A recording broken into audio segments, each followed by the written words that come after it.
الحمدللہ وحدہ والصلاۃ والسلام علی من لا نبی بعدہ ما بعد۔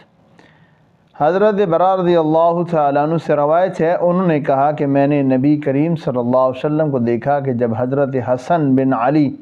رضی اللہ تعالیٰ عنہ آپ صلی اللہ علیہ وسلم کے کندھوں پر تھے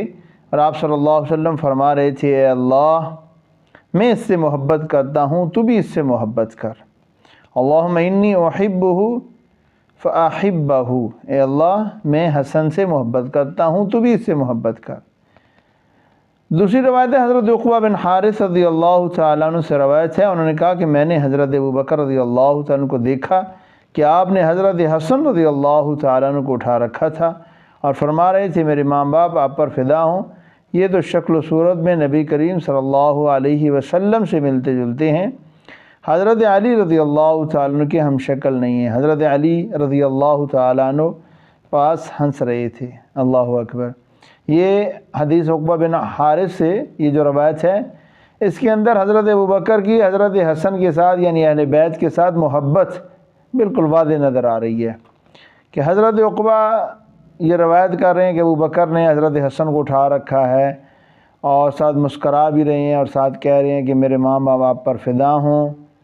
یہ تو شکل و صورت میں نبی کریم صلی اللہ علیہ وسلم سے ملتے جلتے ہیں۔ حضرت ابن عمر رضی اللہ تعالیٰ عنہما سے روایت ہے، انہوں نے کہا کہ حضرت ابوبکر رضی اللہ تعالیٰ نے فرمایا، حضرت محمد صلی اللہ علیہ وسلم کا آپ کے اہل بیت کے بارے میں خاص خیال رکھو، یعنی بہر صورت ان کا احترام بجا لاؤ۔ اور اسی طرح ایک اور روایت ہے، حضرت انس رضی اللہ تعالیٰ عنہ سے روایت ہے، انہوں نے فرمایا کہ حضرت حسن بن علی رضی اللہ تعالیٰ عنہما سے بڑھ کر اور کوئی شخص نبی کریم صلی اللہ علیہ وسلم سے زیادہ مشابہت نہیں رکھتا تھا۔ اسی طرح حضرت عبداللہ بن عمر رضی اللہ تعالیٰ عنہما سے روایت ہے کہ ان سے کسی آدمی نے محرم کے بارے میں سوال کیا کہ اگر وہ مکھی مار ڈالے تو اس پر کیا تاوان ہے؟